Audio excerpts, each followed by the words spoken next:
Hello students. In today's session we are going to discuss about the advantages and disadvantages of sole proprietor. Okay na? Already we know who is sole proprietor. Who is he? Is a person who is a single person maintaining his business. కదా? అంటే single person ఎవరైతే business start చేస్తారో వాళ్ళని మనము soul proprietor అని పిలుస్తాం. Right? And coming to the advantages and disadvantages, let us see now.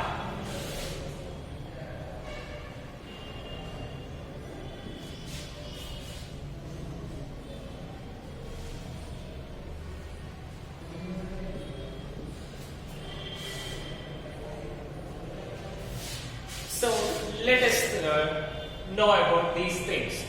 What do you mean by advantages?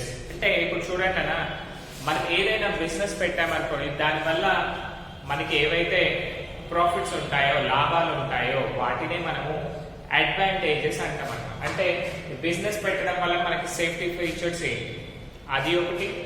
Next disadvantages. Disadvantages means demerits. అంటే దానివల్ల మనకు వచ్చే ప్రాబ్లమ్స్, రిస్క్ ఉంటుంది కదా, దాన్నే మనము డిసడ్వాంటేజెస్ అని పిలుస్తాం. నా let us go with the first advantage.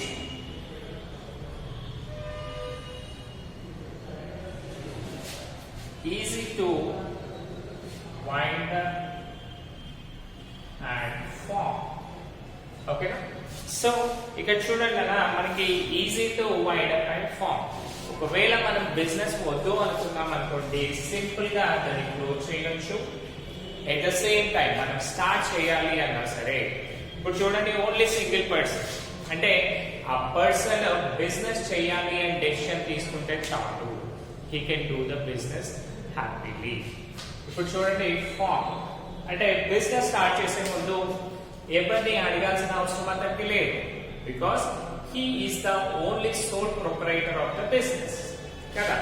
ఇప్పుడు చూడండి, సింపుల్ గా చెప్పాలి అంటే,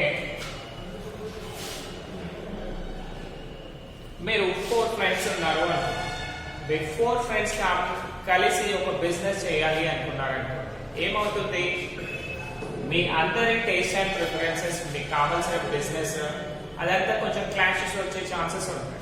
ఇప్పుడు చూడండి, ఒక పర్సన్ బేకరీ అనొచ్చు, ఇంకో పర్సన్ కిరాణా షాప్ అనొచ్చు, ఇంకో పర్సన్ సూపర్ మార్కెట్ అనొచ్చు, అండ్ ఈ ఏరియాలో మా ఏరియాలో పెట్టు అని ఒకరు అనొచ్చు. అంటే ఇక్కడ ఏమవుతుంది, మనకి మిస్అండర్స్టాండింగ్స్ వచ్చే ఛాన్సెస్ కూడా ఉంటాయి. దానివల్ల ఏంటంటే వీళ్ళందరూ కూడా ఒక మాటకు వచ్చాక బిజినెస్ స్టార్ట్ చేయాల్సి వస్తుంది. But in case if you are only the person, okay, మీరు ఒక్కరే ఉన్నారనుకోండి, మీ దగ్గర హ్యాపీగా డబ్బులు ఉన్నాయి, సో మీరేం చేశారు, ఒక బేకరీ పెట్టాలి అని అనుకుంటారు, రైట్? సో ఎవరైనా అడగాలంటే పర్మిషన్స్ లేదు, సో సింపుల్ గా మీరు ఆ బిజినెస్ ని ఫామ్ చేయొచ్చు. And at the same time easy to wind up. Easy to wind up అంటే ఏంటి, క్లోజ్ చేసేదాన్ని వైండ్ అప్ అని అంటాం. వైండ్ అప్ అంటే చుట్టేసేయడం. బిజినెస్ ని మనం ఎలా క్లోజ్ చేస్తాము, వద్దు అనుకుంటే క్లోజ్ చేయొచ్చు. ఎందుకు అంటే ఇక్కడ మీరే మీ ఓన్ క్యాపిటల్ ని ఇన్వెస్ట్ చేశారు. Okay, right. Next one, quick decisions and prompt actions.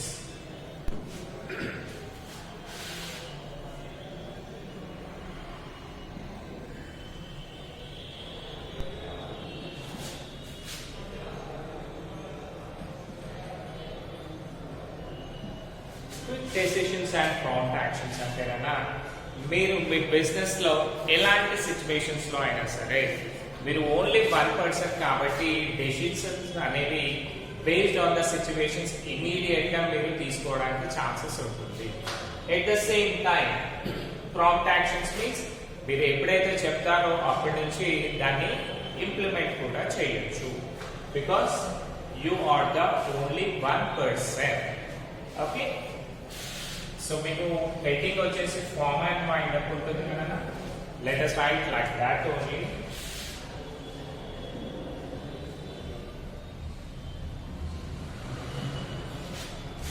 So ఇక్కడ quick decisions and prompt action లో ఏమైంది, మనకి మనం ఓన్లీ 1% కాబట్టి ఈజీగా డెసిషన్స్ తీసుకోవచ్చు.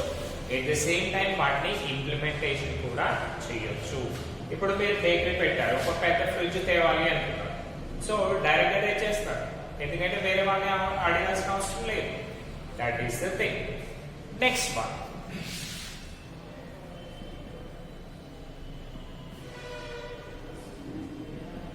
flexibility in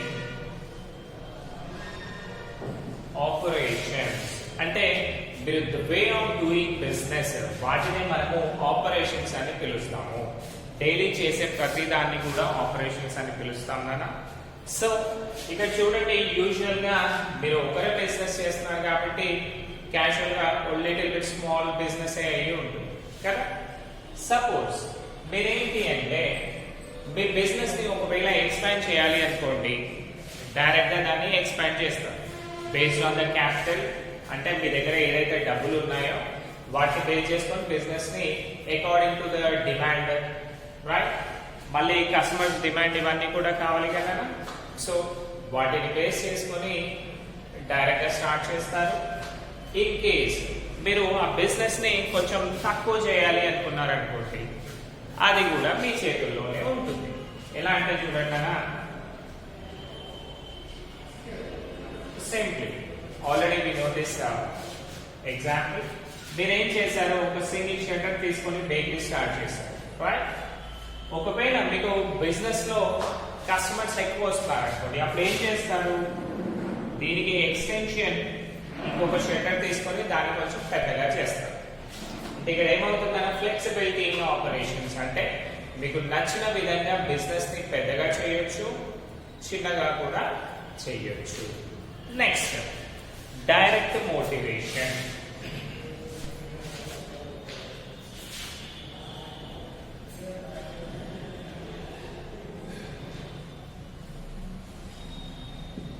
so direct motivation means, motivate చేయడం అంటే మీరు ఆ వర్క్ చేయండి, మీకు ఇది వస్తుంది అది వస్తుంది అని చెప్తారు కదా.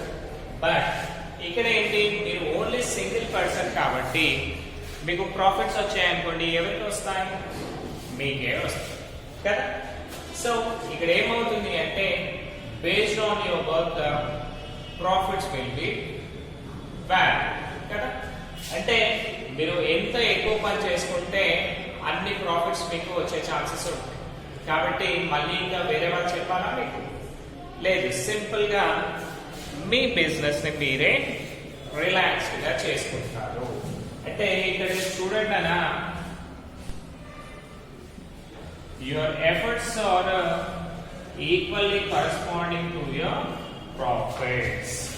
అంటే మీరు ఎంత కష్టపడండి అన్ని డబ్బులు మీకు వచ్చేస్తాయి. So no issue. మీరు ఏం చేస్తారు, మీకు డబ్బులు ఎక్కువ రావాలి అనుకున్నారు అనుకుంటే హ్యాపీగా వర్క్ చేసుకుంటా ఉంటారు, ఎక్స్ట్రా వర్క్ కూడా చేస్తారు. అదే మీరు ఆఫీస్ అనుకోండి కదా, మీరు ఒక దగ్గర జాబ్ చేస్తారు, ఓకేనా. జాబ్ చేసేటప్పుడు ప్రొపరేటర్ ఏం చేయొచ్చు, మీ ఓనర్ కంపెనీకి ప్రాఫిట్స్ ఎక్కువ వస్తాయి, ఇంకో 1 hour ఎక్స్ట్రా వర్క్ చేయి అన్నాడు అనుకోండి, చేస్తామా? చేయము. సార్ మరి నాకు ఎక్స్ట్రా పే కావాలి సార్. కానీ ఇక్కడ అంటామా మనం? లేదు, ఎందుకంటే అది మన బిజినెస్ కాబట్టి. Okay, right. Next one, maintenance of business secrets.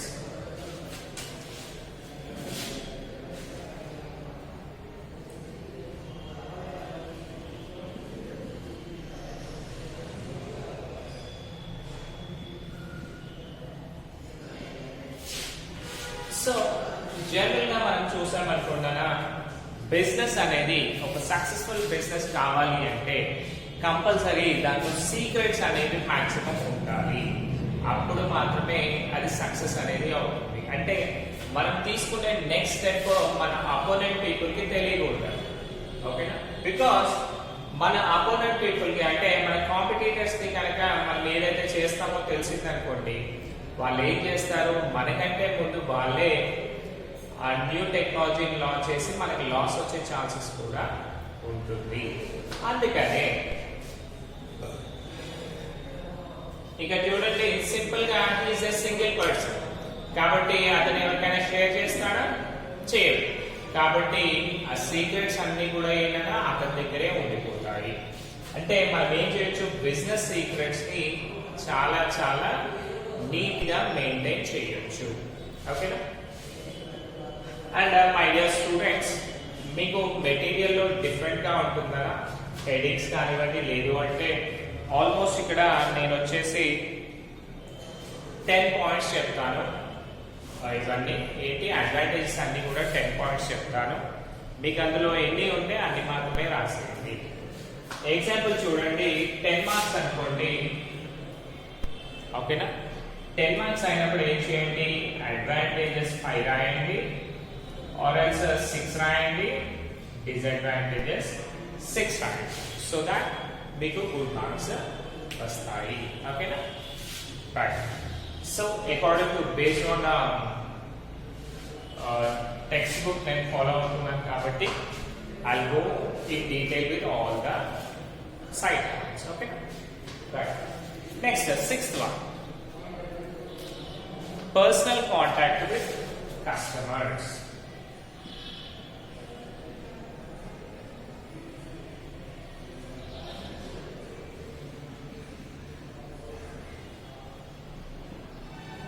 So personal contact with customers అంటేనా, ఇప్పుడు చూడండి ఓన్లీ సింగిల్ పర్సన్ కాబట్టి ఏం చేస్తాడు, అతను షాప్ పెట్టాడు, డైరెక్ట్ కస్టమర్స్ తో ప్రతిరోజు మాట్లాడుతూనే ఉంటాడు కదా.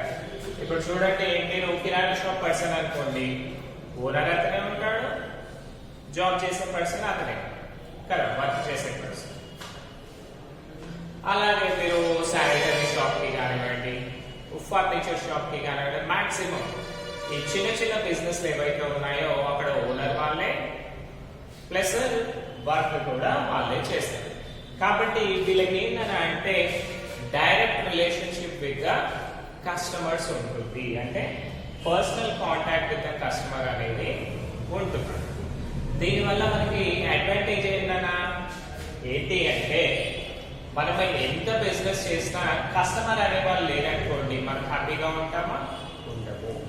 కాబట్టి ఇక్కడ సోల్ ప్రొప్రైటర్ ఏమవుతుంది అడ్వాంటేజ్, అతను డైరెక్ట్ గా కస్టమర్స్ తోటే కాంటాక్ట్ లో ఉంటాడు, డైరెక్ట్ కాంటాక్ట్ ఉంటాడు. కాబట్టి వాళ్ళ లైక్స్ ఏంటి, డిస్లైక్స్ ఏంటి, అంటే వాళ్ళకి ఏం నచ్చుతాయి, ఏం నచ్చవు, అవన్నీ కూడా ఇతనికి తెలిసిపోతుంది. ఇలా తెలుసుకోవడం వల్ల బెనిఫిట్ ఏంటనా, అకార్డింగ్ టు దట్ ఇతని బిజినెస్ ఆపరేషన్స్ ని చేంజ్ చేస్తా ఉంటాడు, ప్రొడక్ట్స్ ని చేంజ్ చేస్తా ఉంటాడు. ఇప్పుడు చూడండి, మీరు షాప్ కి వెళ్ళారు, వాళ్ళు ఏం చేసిందన్నా మీకు డవ్ షాంపూ అంటే ఇష్టం అనుకుంటారు, రైట్? బట్ వాళ్ళు ఏం చేశారు, మీ ఏరియాలో చిక్ షాంపూనే వాడారు. సో మీరు ఏం చేస్తారు అయినప్పుడు, అంకుల్ నాకు డవ్ షాంపూ కావాలి, నేను చిక్ షాంపూ పెట్టాను అని చెప్తాను. అప్పుడైనా సరేలేండి అంటారా? రైట్. ఏమంటాడు, సరే బాబు నెక్స్ట్ టైం వస్తావు కదా, సరేనా నెక్స్ట్ టైం వస్తావు కదా, నేను నీకు అది తెచ్చి పెడతాను అని చెప్పి. అంటే ఇక్కడ ఏమవుతుంది, సోల్ ప్రొపరేటర్ అనేవాడు వాళ్ళ కస్టమర్స్ తో పర్సనల్ కాంటాక్ట్ ఉండడం వల్ల వాళ్ళు ఏమేమి పర్చేస్ చేస్తారో ఇతనికి తెలుస్తుంది. తెలియడం వల్ల ఏమవుతుంది, వాళ్ళకి కావాల్సిన ప్రోడక్ట్స్ ని మాత్రమే ఇతను ప్రొవైడ్ చేస్తాడు. దానివల్ల ఇతని బిజినెస్ హ్యాపీగా ప్రాఫిటబుల్ గా రన్ అవుతుంది. Okay, next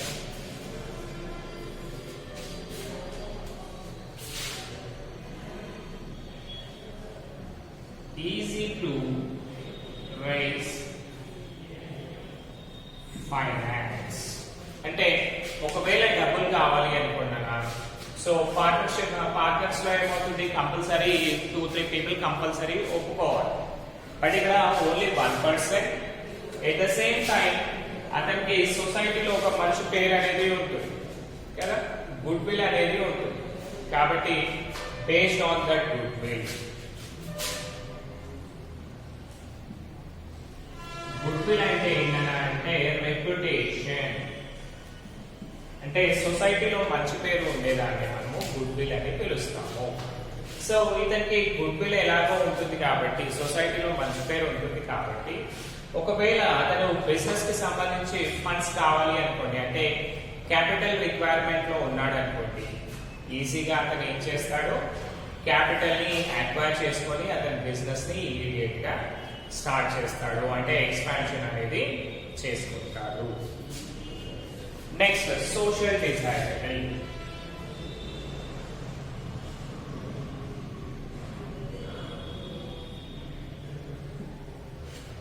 social desirable means సొసైటీలో మాక్సిమం చూసుకుంటారా, ఇప్పుడు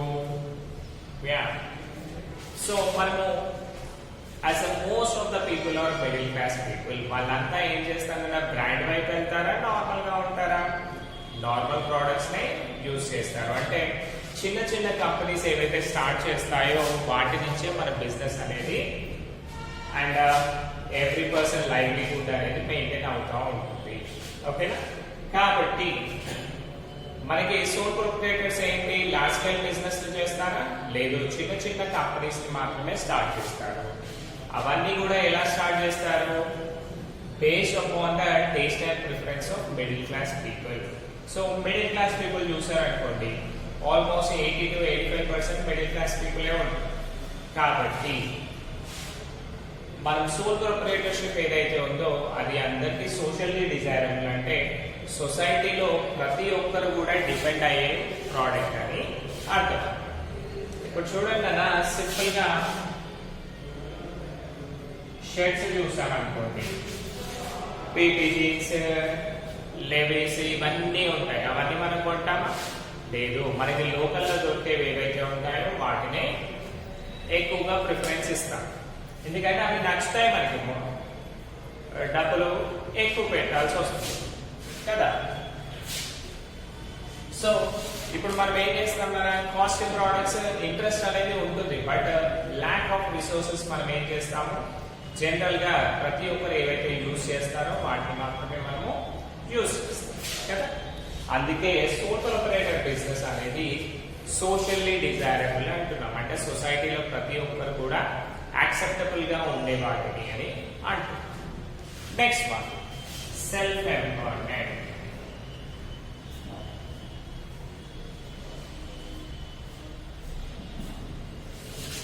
సో సెల్ఫ్ ఎంప్లాయ్మెంట్ అంటే ఏంటంటే, ఇప్పుడు చూడండి, ఎంప్లాయ్మెంట్ అనుకోండి, మనం వేరే వాళ్ళ దగ్గరికి వెళ్ళి జాబ్ చేయాల్సి వస్తుంది కదా, వాళ్ళు ఎలాంటి రూల్స్ పెడితే అలాంటివి తీసుకోవాల్సి వస్తుంది. బట్ వేరే సోల్ ప్రొప్రైటర్, అతని దగ్గర కొంచెం క్యాపిటల్ అనేది ఉంది అనుకున్నాం, అతను ఏం చేస్తాడన్నా అతని ఓన్ బిజినెస్ ని స్టార్ట్ చేస్తాడు. అంటే మళ్ళీ వేరే వాళ్ళ దగ్గరికి వెళ్ళాల్సిన అవసరం ఉందా అతను? లేదు. So he is and self employed person, ఎవరి పైన కూడా అతను డిపెండ్ అనేది కాదు, దాన్ని సెల్ఫ్ ఎంప్లాయ్మెంట్ అంటారు. సో అది కూడా అడ్వాంటేజ్ కదా, రైట్. నెక్స్ట్ లాస్ట్ వన్ వచ్చేసి ఇన్ఎక్స్పెన్సివ్ మేనేజ్మెంట్.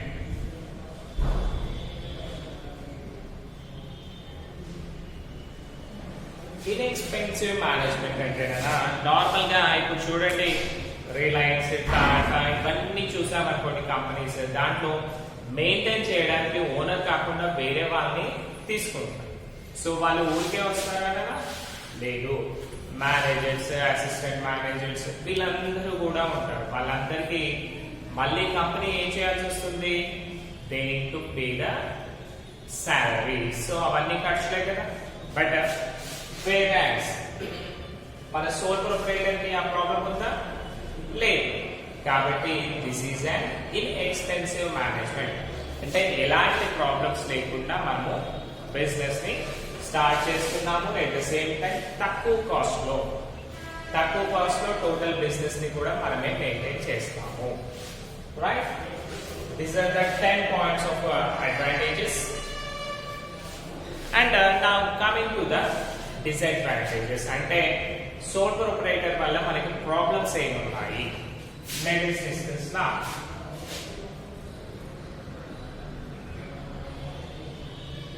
సోల్ ప్రొప్రైటర్ కదా. So coming to the first disadvantage, limited resources.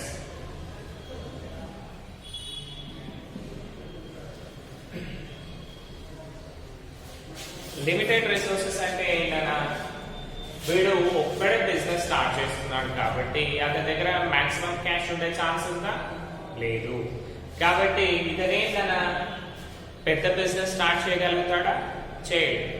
So that's these and disadvantages. అంటే ఇక్కడ చూడండి, సింపుల్ గా చెప్పాలి అంటే based on his own resources, అతని దగ్గర ఏవైతే డబ్బులు ఉంటాయో వాటిని పెట్టి మాత్రమే అతను బిజినెస్ స్టార్ట్ చేయగలుగుతాడు. బట్ ఇంకా బయట నుంచి తేవాలి అంటే తేలేకపోవచ్చు. ఎందుకంటే అతని ఫ్రెండ్స్ కానీ రిలేటివ్స్ కానీ చాలా తక్కువ మంది ఉండే ఛాన్సెస్ ఉంటుంది. దాన్నే లిమిటెడ్ రిసోర్సెస్ అని పిలుస్తాం. Next unlimited liability.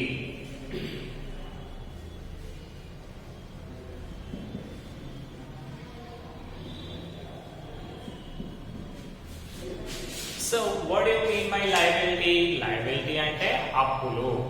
సో ఇక్కడ సోల్ ప్రొపరేటర్ ఏం చేశాడన్నా, నేను అన్ని చేస్తాను అని చెప్పేసి 10 lakhs పెట్టి బిజినెస్ ని స్టార్ట్ చేశాడు. చేయగానే వీడి టైం బ్యాడ్ ఏమైందన్నా, లాక్డౌన్ వచ్చింది అనుకుంటుంది. 9 months టోటల్ గా, 9 ఎక్కడన్నా 6 months. ప్యూర్ గా చెప్పాలి అంటే 6 months మనం ఇంట్లో ఉన్నాం. దానివల్ల ఏమవుతుంది, బిజినెస్ రన్ అయిందా? కాదు. దానికి ఎక్స్ట్రా మళ్ళీ వాడికి రెంట్స్ పడ్డాయి, మళ్ళీ గూడ్స్ అన్ని కరెక్ట్ గా ఉంటాయా? లేదు. అవన్నీ కూడా డ్యామేజ్ అయ్యే ఛాన్సెస్ ఉంటుంది. అంటే ఇక్కడ ఏమైంది, 10 lakhs ఇన్వెస్ట్ చేశాడు, బట్ ఇతనికి ఏమైందనా 15 lakhs అప్లై అయ్యాయి అనుకుంది. అడిషనల్ కాస్ట్ ఇవన్నీ కూడా 15 lakhs అయ్యాయి అనుకుంది. సో వాళ్ళ అప్పులోళ్ళు వచ్చేసి, అయ్యో నువ్వు 10 lakhs ఇన్వెస్ట్ చేసావు కదా, నేను 10 lakhs తీసుకొని పోతా అంటారా? లేదు. టోటల్ 15 lakhs అయ్యాయి, నాకు పే చెయ్యి అంటే. అలాంటప్పుడు ఇతను ఏం చేయాలన్నా, బిజినెస్ లో పెట్టిన డబ్బులే కాకుండా అతని పర్సనల్ అసెట్స్ ఏవైతే ఉంటాయో, అతని సొంత ఆస్తులు ఏవైతే ఉంటాయో వాటిని కూడా ఈ లయబిలిటీస్ పే చేయడానికి తీయాల్సి వస్తుంది. దాన్నే మనము అన్లిమిటెడ్ లయబిలిటీ అంటాం. Next limited managerial ability.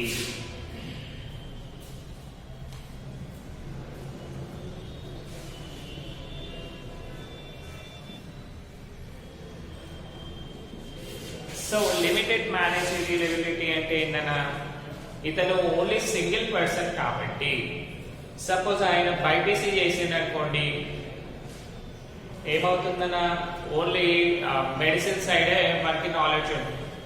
Engineering చేశాడు అనుకోండి, కన్స్ట్రక్షన్ మీదే నాలెడ్జ్ ఉంది.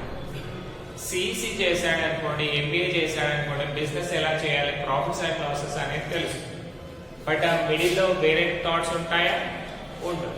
ఎక్కడైతే లేదో అక్కడ లాస్ అయ్యే ఛాన్సెస్ ఎక్కువగా ఉంటాయి.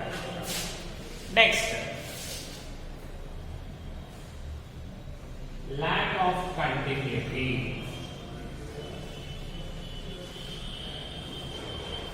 ల్యాక్ ఆఫ్ కంటిన్యూటీ మీన్స్ ఇతను ఏం చేశాడు, హ్యాపీగా బిజినెస్ స్టార్ట్ చేశాడు, సక్సెస్ఫుల్ గా రన్ అవుతుంది.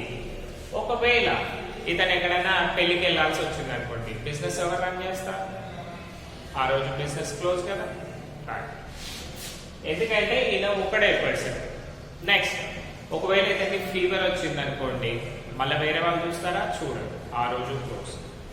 బై మిస్టేక్ లో ఒకవేళ ఇతను ఎక్స్పైర్ అయ్యాడు అని, అలాంటప్పుడు మళ్ళీ వేరే వాళ్ళు చూసుకుంటారట? చూసుకోరు. దానివల్ల ఏమవుతుంది, బిజినెస్ అనేది ఎన్ని డేస్ ఉంటుంది మనం గ్యారంటీ ఇవ్వలేము. దాన్నే ల్యాక్ ఆఫ్ కంటిన్యూటీ అంటారు. And now next one,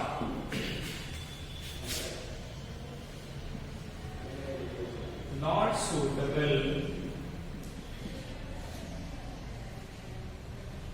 for large scale. అంటే ఇతని దగ్గర లిమిటెడ్ రిసోర్సెస్ కాబట్టి ఇతను ఓన్లీ చిన్న చిన్న బిజినెస్ లో మాత్రమే స్టార్ట్ చేయగలుగుతాడు. ఏదో పెద్ద అనిల్ అంబానీ లాగో, ముఖేష్ అంబానీ లాగో, రతన్ టాటా లాగో పెద్ద కంపెనీస్ పెట్టే ఛాన్సెస్ ఉండదు. ఎందుకంటే అతని దగ్గర ఇనిషియల్ గా చాలా తక్కువ అమౌంట్స్ ఉంటాయి కదా. నెక్స్ట్ లాస్ట్ వన్ వచ్చేసి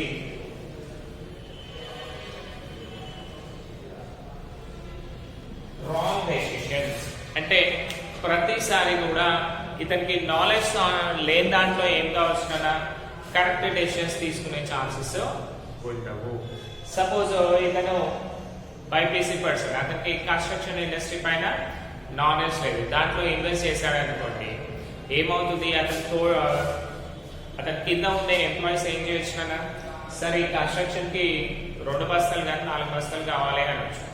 అంటే ఇతను ఏం చేస్తానన్నా ఇతనికి తెలియదు కాబట్టి దాన్ని ఓకే అంటాడు. సో దీనివల్ల తప్పులు జరుగుతాయి కదా, సో దీనివల్ల బిజినెస్ లాస్ అవుతుంది కదా.